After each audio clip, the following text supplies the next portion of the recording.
তোর জন্য অপেক্ষা করে আছি। কি ব্যাপার, সাত সকালে জরুরি তলব? আর বলিস কেন, বাবা মর্নিং ওয়াক থেকে ফিরে বললেন বুকে একটা পেন হচ্ছে, তা আমি বললাম কলেজ যেও না, অংশুকে খবর দিচ্ছি একটা থরো চেক আপ করুক। তক্ষুনি কোনো ডাক্তার দেখালি না কেন? তোকে ছাড়া কারোর ওপর ভরসা হয় না যে। ইনফ্যাক্ট তোর মতন হার্ট স্পেশালিস্ট কলকাতায় তো বেশি নেই। আরে মেশমাসের বয়স কত হলো? অ্যাবাউট 60। আয়। ও চল। লোপা, অংশু এসছে। নমস্কার। নমস্কার। অংশু এসছে। আরে আরে আরে মেশমাসে উঠবেন না, আমি দেখছি। এই চেয়ারটা দে তো। ব্যথাটা আছে? আছে, তবে আগের থেকে কম। দীপক একটা সরবিটেড দিয়েছিল। Good, very good.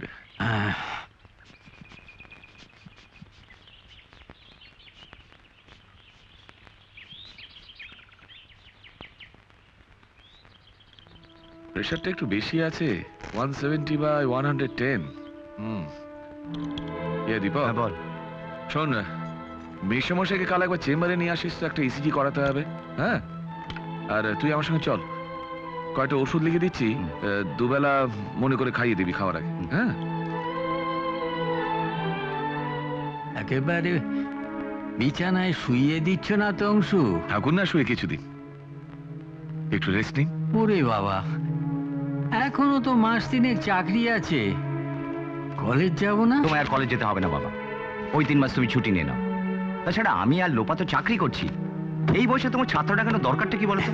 ছাত্র ঠেঙানো সুখ তোরা বুঝবি না রে।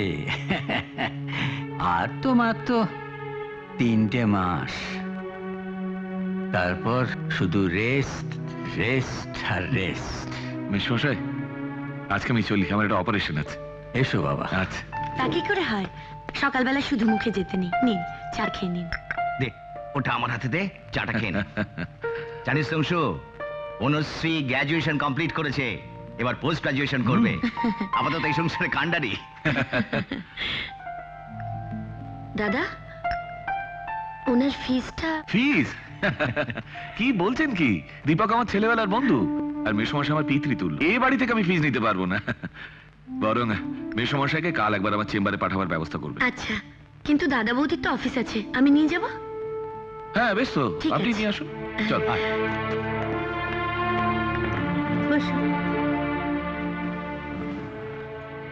বাবা, আপনি একদম চিন্তা করবেন না, ওর নাম ডাক্তার অংশুমান রায়। দেখবেন 3 দিনে আপনাকে দাঁড় করিয়ে দেবে, আপনি আবার কলেজ যেতে পারবেন। বসুন বসুন।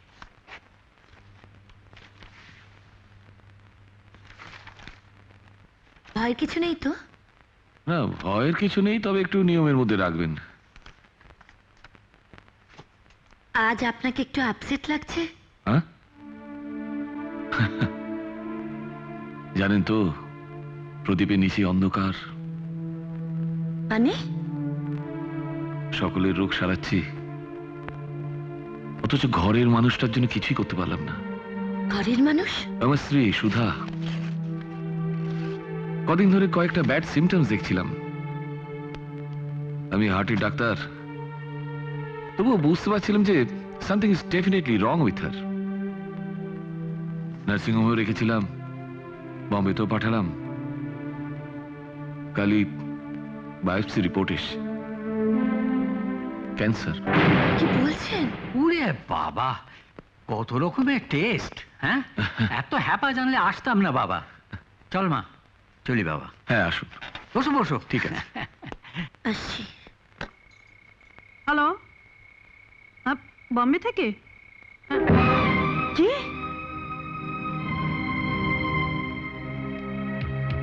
ছোটদা, ছোটদা, ছোটদা। হ্যাঁ হ্যাঁ, তুমি তাড়াতাড়ি রেডি হয়ে নাও, তুমি আজ রাতে আমার সঙ্গে বম্বে যাবে। আজি? হ্যাঁ, বড়দা বম্বে থেকে ফোন করেছিলেন, আজ রাতের ফ্লাইটে তোমাকে আমার সঙ্গে বম্বে যেতে হবে, খুবই আর্জেন্ট। বুঝেছি, তুই যা, আমি আসছি।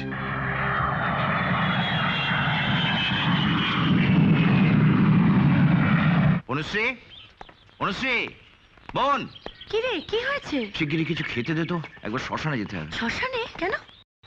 আর বলিস না, কাল রাতে সুধা মারা গেছে।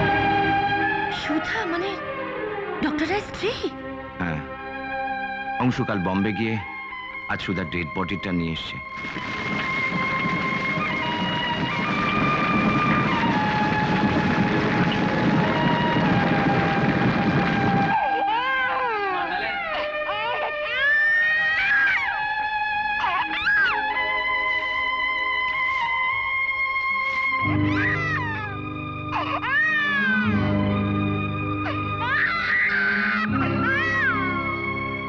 সকাল থেকে একটা বাচ্চা কাঁদছে, কেউ থামাতে পারছে না। কারো কাছেই তো থাকছে না ছোটদা, কে কি করবে বলো? আমি বা কি করবো বল? এইভাবে কাঁদলে বাঁচবে একটা বাচ্চাকে কেউ? আসুন আসুন, এই শরীরে তো না এলেই পারতেন। এই ধৃতি ভেতরে যায়। তুমি ব্যস্ত হও না, তাহলে আমি খুব কষ্ট পাবো। বসো বসো। বসুন বসুন। এই সময় সান্ত্বনা দেওয়ার কোনো মানেই হয় না।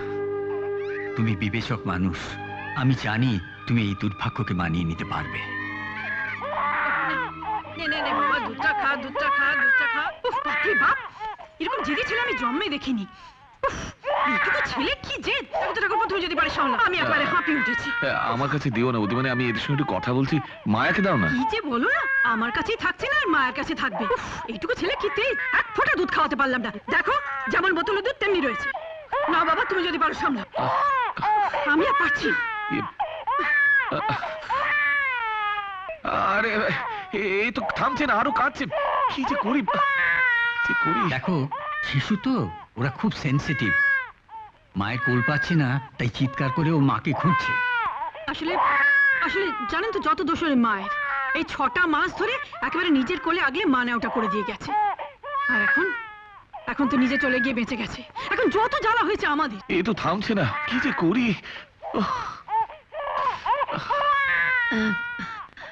আমাকে দিন না, আপনি? চেষ্টা করে দেখি, দিন। না না, কাঁদে না, আমার লক্ষ্মী ছেলে, সোনা ছেলে, কাঁদে না। দিন, দুধটা দিন। না কাঁদে না, কি বলবে সবাই? খেয়ে নাও, খেয়ে নাও। এই তো, হ্যাঁ, সোনা ছেলে। কি বলবে কাঁদলে লোকে? পচা ছেলে বলবে তো, দুষ্টু ছেলে বলবে তো।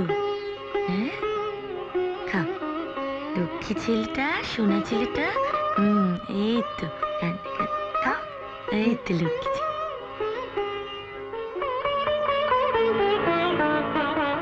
মায়া, এদিকে আয়। আসছি মা। আপনি তো অবাক করলেন ভাই।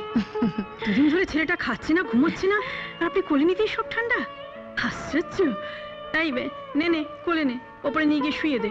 ও এখন অনেকক্ষণ ঘুমোবে। সাবধানে।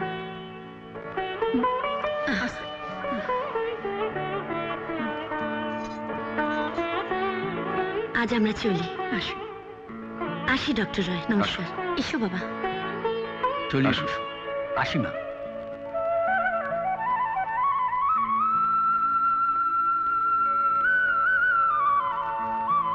বৌদি, হুম? আজ বনশ্রী ছিল বলে বাচ্চাটাকে ঠান্ডা করলো,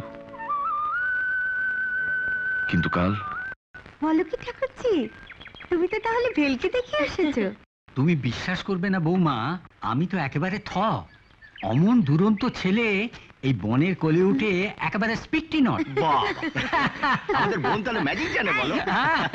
ওই ম্যাজিকটা, সেই ম্যাজিকটা আরেকবার দেখাতে হবে বনশ্রী দেবী। অংশু, কি ব্যাপার তুই? আমি খুব বিপদে পড়ে তোদের কাছে এসেছি দীপক। বিপদ? বিপদ? কিসের বিপদ? তুমি বসো বসো বস বস। কি হয়েছে তোমার? আসলে আসলে ছেলেটা কিছু খাচ্ছে না, ঘুমোচ্ছে না, শুধু কাঁদছে। আমি বুঝতে পারছি না আমি কি করবো।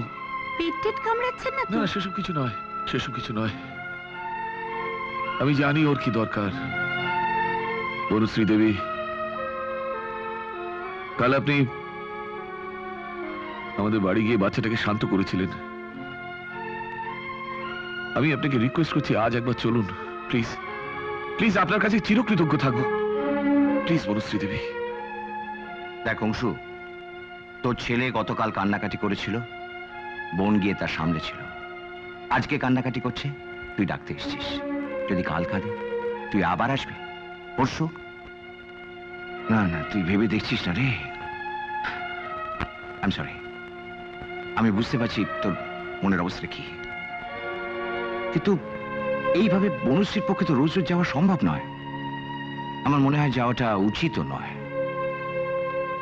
তার থেকে একটা কাজ কর, কিছুদিনের জন্য তোর বাচ্চাকে এখানে পাঠিয়ে। এখানে? হ্যাঁ, এই শান্তিনিরে। ছেলেকে যদি বাঁচাবার ইচ্ছে থাকে তাহলে দেরি না করে এখানেই পাঠিয়ে দেখ। আমার আর লোপার তো কোনো সন্তান হয়নি। তোর ছেলে না হয় আমাদের ছেলের মতোই এখানে মানুষ হবে। কি বলছিস তুই? এটা কি করে সম্ভব? জানি জানি আপনারা বড় লোক, অভিজাত বংশ, বনেদি ফ্যামিলি। আপনাদের রায়বাড়ির কাছে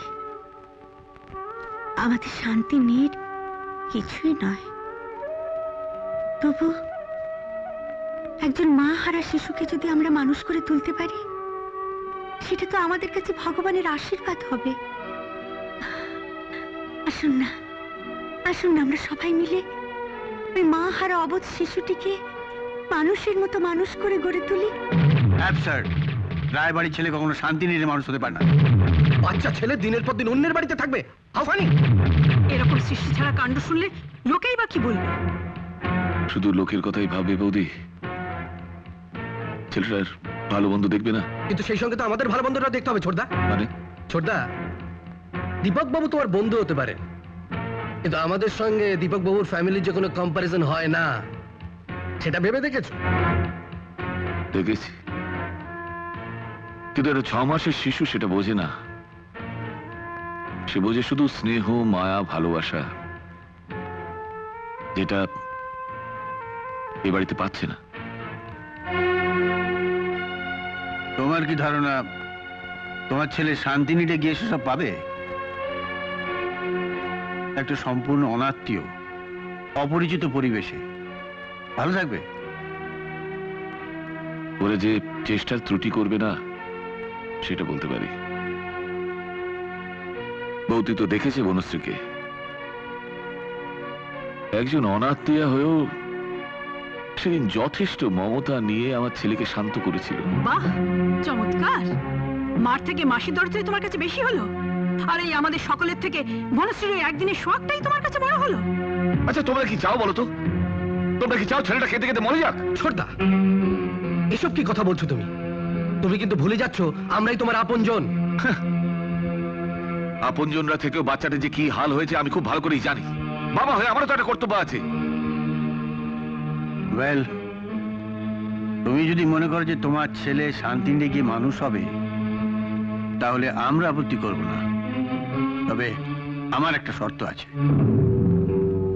শর্ত? ইয়েস, শর্ত। রায়বাড়ি আর শান্তিনীড়ের মধ্যে কতটা তফাৎ সেটা তুমি খুব ভালো করে জানো। তফাৎ স্ট্যান্ডার্ডের, তফাৎ কালচারের, তফাৎ পরিবেশের। আর পরিবেশই মানুষকে তার মতো করে গড়ে তোলে। তাই এই পরিবারের ছেলে শান্তিনীড়ের পরিবেশে মানুষ হয়ে যদি কোনোদিন এ বাড়ির সম্মানে কালি ছেটায়, সেদিন কিন্তু আমি কৈফিয়ত চাইব। আর সে কৈফিয়ত তোমাকেই দিতে হবে। দেব, তবে আমি নিশ্চিত কৈফিয়ত আমাকে কোনো দিন দিতে হবে না। আমার ছেলে শান্তিনীড়ে যথেষ্ট সম্মান নিয়ে অনেক বড় হবে। এই তো সোনা ছেলেটা এসেছে তো, সোনা। দেখো দেখো কি সুন্দর হাসছে, যেন মাকে পেয়েছে। একটা কথা বলবো? বলুন। কাল সারা রাত ভেবে আমি ওর একটা নাম ঠিক করেছি। কি? যদিও একটু পুরনো নাম, কিন্তু ওর বাবা অংশুমান আর মা সুধার সঙ্গে নাম মিলিয়ে আমি ওর নাম রেখেছি সুধাংশু। সুধাংশু আপনাদের দুজনের ভালোবাসার প্রতীক, আপনাদের আপনজন। নিশ্চয়ই। আজ থেকে আপনারাই সুধাংশুর আশ্রয়। কি হচ্ছে এটা?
সোনা ছেলে সাজুগুজু করে আমার সঙ্গে বেড়াতে যাবে।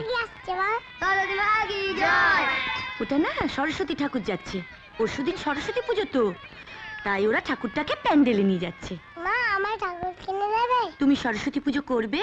ঠিক আছে সোনা, আমি কালকেই তোমাকে একটা সুন্দর দেখে ঠাকুর কিনে দেবো। হ্যাঁ, তারপরে আমরা সেই ঠাকুরটা নিয়ে কি করব? তুমি বলো কি করব? আমরা সেই ঠাকুরটার পুজো করব তো। এই সময় ওকে গরম জামা পরাচ্ছ, ঘেমে যে একবারে চান করে যাবে। না গো বৌদি, ঠান্ডা এখনো কমেনি, আমার শুটা যদি ঠান্ডা লেগে যায়। সত্যি ঠাকুরজি, তুমি একেবারে পাগল। বাবার ঘরে এসো, চা খাবে? হ্যাঁ বৌদি, শোনো, জানো বৌদি, শোনা আজ আমার মা বলে ডেকেছে। কেউ তোকে শেখায়নি বলো, তো কেমন করে ডাকে বলো তো? ও ডাক কাউকে কি শেখাতে হয় ঠাকুরজি? আপনা থেকেই আসে। আর তাছাড়া তুমি তো সত্যি সত্যি শুয়ের মা। আচ্ছা দীপক, দীপক, এ আরে কি ব্যাপার রে, রাস্তা বলে নাকি? আয় বস। লোপা দেখো কে এসছে। বাইরে গাড়ির আওয়াজ শুনেই বুঝেছি আপনি এসেছেন। চা খাবেন তো? না না, অত ব্যস্ত আবার কি আছে, বসুন না। সুধাংশু কোথায়? ঠাকুরজির কাছে, সরস্বতী ঠাকুরের বায়না ধরেছে। বাবা, বাবা, দেখে যান কে এসেছেন। আরে বাবা, বসো বসো বসো। আরে বোন, অংশু এসেছে, এক কাপ চা নিয়ে আয়। আসছি। হ্যাঁ বলো, তোমার খবর কি? খবর আর কি, বলছিলাম যে সুধাংশু তো 3 বছর বয়স হলো। হ্যাঁ 3+ জানিস ভাবছি বেটাকে কাছাকাছি একটা নার্সারি স্কুল আছে দেবো ভর্তি করে। দীপক, আমি কিন্তু একটা অন্য কথা বলতে এসেছি। বল। বলছিলাম যে সুধাংশু তো 3 বছর বয়স হলো, ভাবছি এবার ওকে এখান থেকে নিয়ে যাব।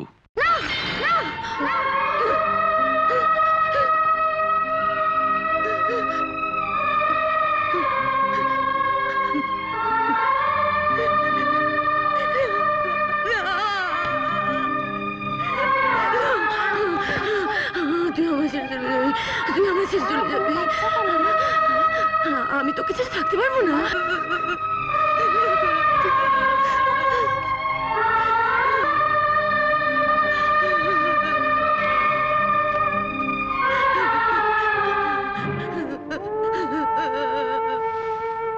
আমাকে ছেড়ে যাস না শিবু। আমি সবই বুঝতে পারছি, কিন্তু আমি তো একেবারে একা। ছেলেটাকে আর কতদিন তোদের কাছে ফেলে রাখবো বল? রাইট। কাকের বাসায় কোকিল ছানা তো বেশি দিন থাকে না রে। আসলে আমরা ভুলেই গিয়েছিলাম যে একদিন তুই ছেলেটাকে নিয়ে চলে যাবি।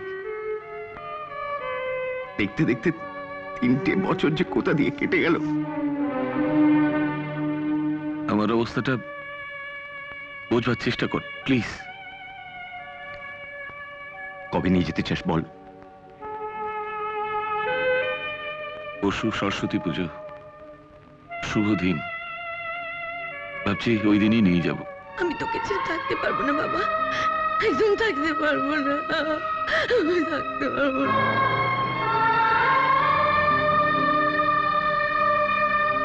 আমাকে ছেড়ে চলে যাবি দাদু ভাই? হ্যাঁ? হ্যাঁ? এই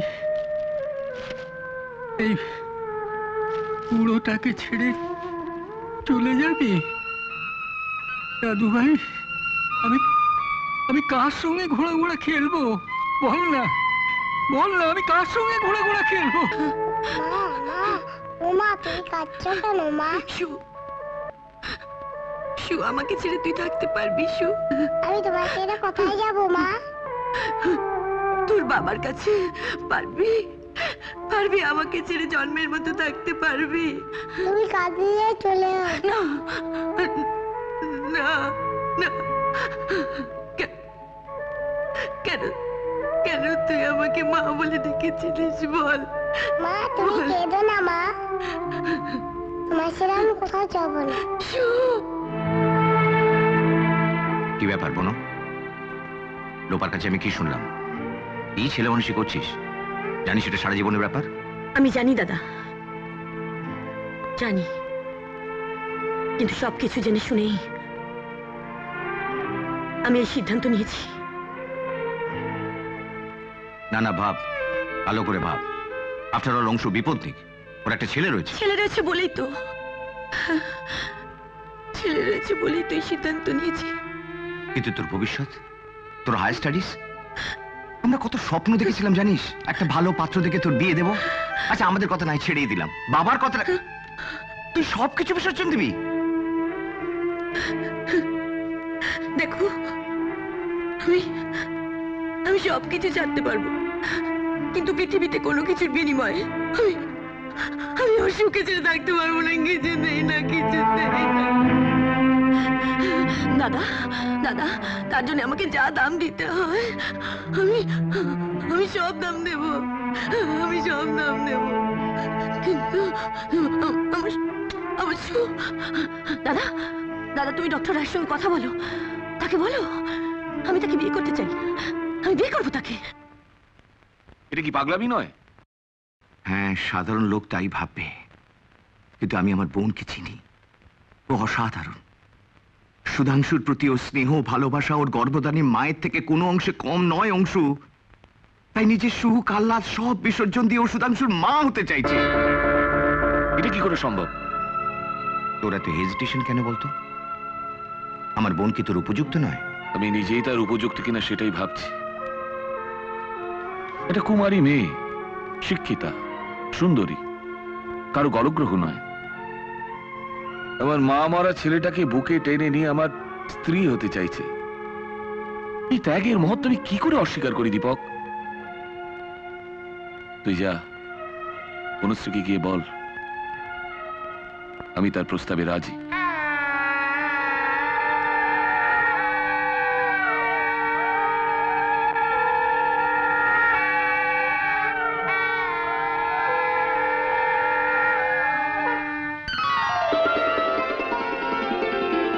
দেখি দেখি। মা মা মা এই বাবার পাশে বউটা কে মা? তোর তোর মা। দেখ আর মা তো তুমি।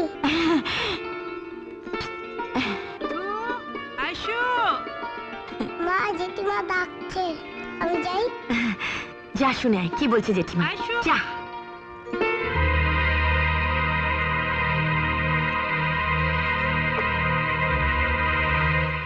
জানো জেঠিমা, মা না কিচ্ছু জানে না। কেন রে? বাবার টেবিলে একটা বইয়ের ছবি আছে না, মা বলে ওটা আমার মা। ও তো ঠিকই বলেছে। হ্যাঁ, আমার তো একটাই মা। তুই একটা বোকা। তোর বাবার পাশে যার ছবি ওই তো তোর আসল মা, আর তুই যাকে মা বলিস ও হচ্ছে তোর সৎ মা। সুধার ছবিটা সরিয়ে দিলে? হ্যাঁ, চুর কথা ভেবেই সরিয়ে দিলাম। আমি ছাড়া অন্য কেউ ওর মা এটা জানলেও মনে মনে আঘাত পাবে। হ্যাঁ, কিন্তু একদিন তো জানবেই। সে যখন জানবে তখন জানবে, তাই বলে জেনে শুনে তোর মনে বিষ ঢোকাতে পারবো না। সকলে কিন্তু ব্যাপারটা নাও মেনে নিতে পারে। সকলের কথা তো বলতে পারবো না। সু আমার কাছে সকলের আগে। এটা সামান্য ছবিকে এত ভয় পাচ্ছ কেন? হয়, ভয় পাবো কেন? অযথা ওর মনে যাতে কোনো প্রশ্ন না জাগে সেই জন্যই সরিয়ে দিয়েছি। নাও। মা তোমার কি? এসব কথা তোমাকে কে বললো? জেঠিমা। দিদি, না না বাবা, ওসব বাজে কথা, মিথ্যে কথা। আমি তোর মা।